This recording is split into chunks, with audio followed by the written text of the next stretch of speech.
Genghis Khan, the formidable ruler of the Mongol Empire, sent a peaceful caravan to the neighboring Khwarezmian Empire, seeking to open trade routes and establish friendly relations. He saw them as an equal, potential partner, but the Shah of Khwarezm, Ala ad-Din Muhammad, saw things differently. In a shocking act of defiance, he ordered the execution of the Mongol envoys. This wasn't just an insult. It was a declaration of war. When the news reached Genghis Khan, his reaction was one of cold, calculating fury. He gathered his most brilliant generals, Subutai and Jibi, and unleashed a storm upon Central Asia that would change the course of history forever. The stage was set for a campaign of legendary proportions.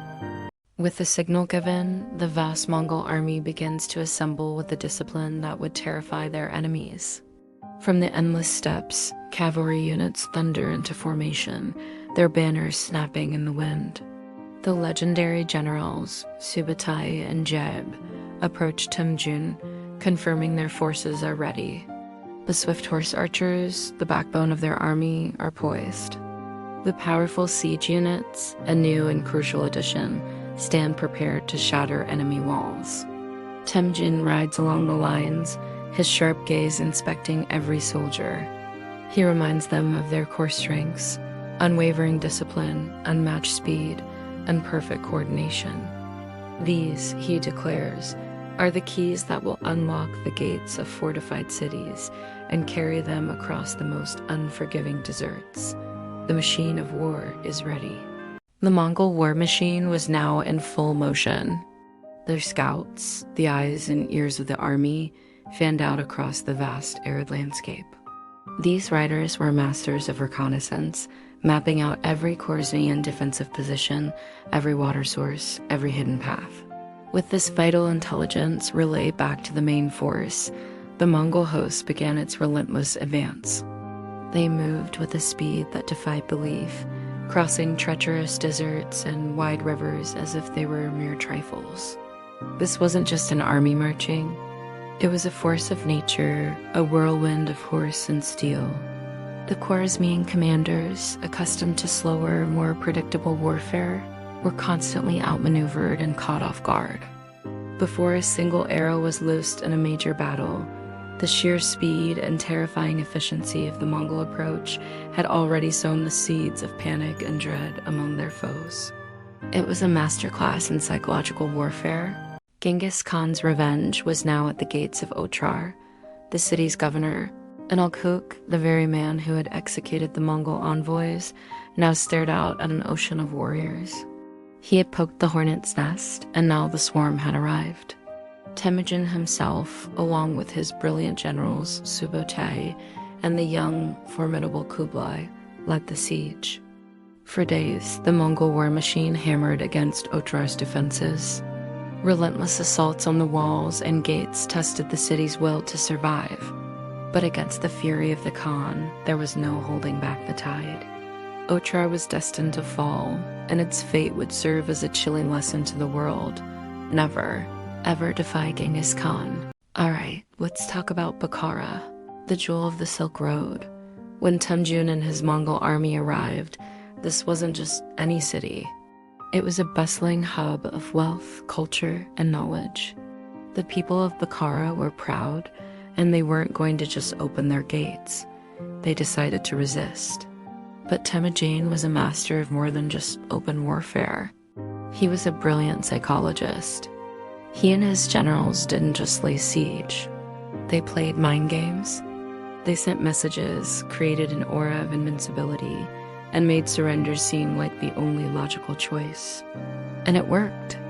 The city's defenders eventually gave in, and Bukhara fell with surprisingly little destruction. Instead of razing it to the ground, Temujin saw its value. He spared the artisans, the scholars, and the craftsmen, integrating their skills and knowledge into his rapidly expanding empire. It was a strategic move that strengthened his rule for years to come. Welcome back to our series on the Mongol conquests. We've reached a pivotal moment, the siege of Samarkand. Known as the jewel of the Khwarezmian Empire, This magnificent city was a center of culture and trade, boasting formidable defenses and a garrison of over 100,000 soldiers. But outside its walls, an unstoppable force was gathering. Genghis Khan's army, fresh from their victory at Otrar, surrounded the city. Instead of a long, drawn-out siege, the Mongols employed their classic strategy of speed and terror. They launched relentless, surprise attacks, using captured soldiers as human shields, shattering the morale of the defenders. Faced with this terrifying efficiency and cunning psychological warfare, the leaders of Samarkand lost their nerve. After just a few days of resistance, the city gates were thrown open. The surrender of Samarkand was a stunning display of Mongol military genius. The Mongol invasion was in full swing, and by noon, the once mighty Khwarazmian Empire was crumbling. Shah ad-Din Muhammad, stripped of his army and his pride, was now a man on the run. He fled west, desperately trying to find a safe haven, a place to regroup his scattered forces and mount a counterattack. But he wasn't just running from an army, he was being hunted. Genghis Khan had unleashed his two most ferocious dogs of war, the legendary generals Jabe and Subotai. With a force of elite cavalry, they pursued the Shah relentlessly across Persia. Every time the Shah thought he had found a moment's peace, the Mongols would appear, their lightning-fast maneuvers and strategic ambushes cutting off any hope of recovery. This relentless pursuit wasn't just about capturing one man. It was a masterclass in psychological warfare, shattering the morale of any remaining resistance and cementing Mongol control over the vast region. The conquest was just the beginning. With cities now under his control, Temujin didn't just celebrate victory. He started building an empire.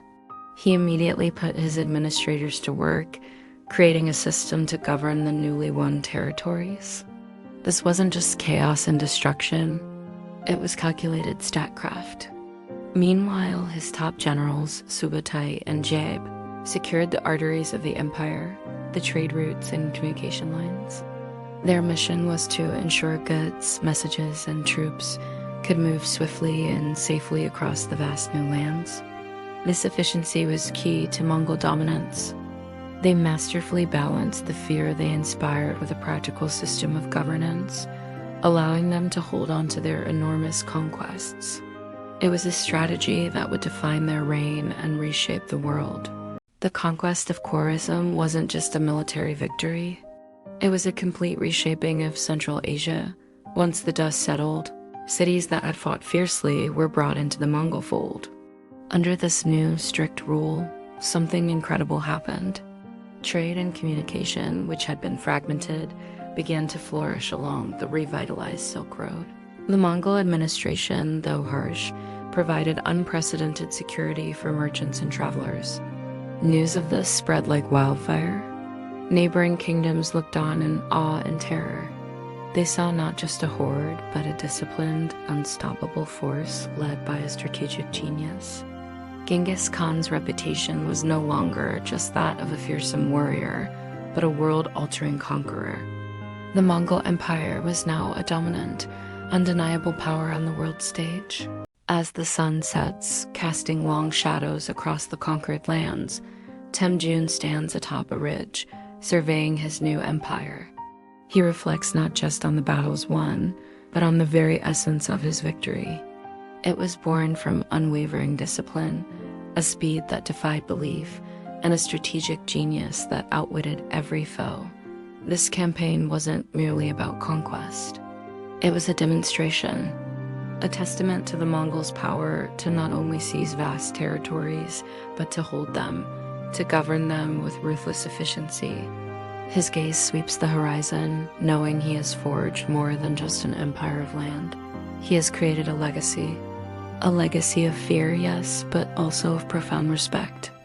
An empire built on speed and strategy, whose name would echo through the corridors of history for centuries to come. Thank you for watching. Don't forget to like and subscribe for more.